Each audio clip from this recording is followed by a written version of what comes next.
آج کی ہماری کہانی کا عنوان ہے ایماندار لکڑہارا۔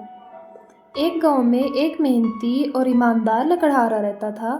وہ ہر روز صبح سویرے جنگل جاتا، لکڑیاں کاٹتا اور بازار میں بیچ کر اپنی روزی کمایا کرتا تھا۔ ایک دن وہ حسب معمول جنگل گیا۔ وہ دریا کے کنارے ایک درخت کاٹ رہا تھا کہ اچانک اس کا کلہاڑا اس کے ہاتھ سے پھسل کر سیدھا دریا میں جا گرا۔ پانی گہرا تھا اور لکڑہارا تیراکی نہیں جانتا تھا۔ وہ پریشانی سے بیٹھ گیا اور رونے لگا، یا اللہ، یہ میرا واحد کلہاڑا تھا، اب میں اپنا گھر کیسے چلاؤں گا؟ اتنے میں دریا سے ایک پری نمودار ہوئی۔ اس نے پوچھا، اے لکڑہارے، تم کیوں رو رہے ہو؟ لکڑہارا بولا، میرا کلہاڑا دریا میں گر گیا ہے، میں غریب آدمی ہوں، میرے پاس دوسرا کلہاڑا نہیں ہے۔ پری کو اس کی سچائی اور ایمانداری بہت پسند آئی۔ اس نے دریا میں غوطہ لگایا اور واپس آ کر سونے کا کلہاڑا دکھاتے ہوئے پوچھا، کیا یہ تمہارا کلہاڑا ہے؟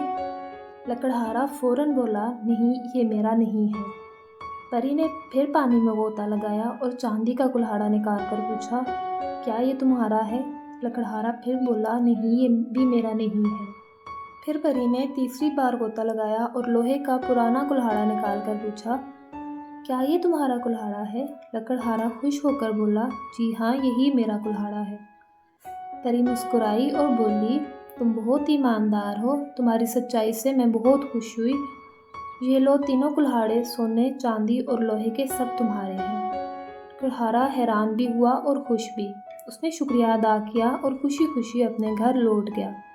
جب گاؤں والوں نے سنا کہ لکڑہارے کی اس ایمانداری کا انعام ملا ہے تو سب نے یہ سبق سیکھا کہ سچ بولنے سے کبھی نقصان نہیں ہوتا بلکہ ہمیشہ فائدہ ہوتا ہے۔ اس کہانی سے ہمیں یہ سبق ملتا ہے کہ ایمانداری سب سے بڑی دولت ہے۔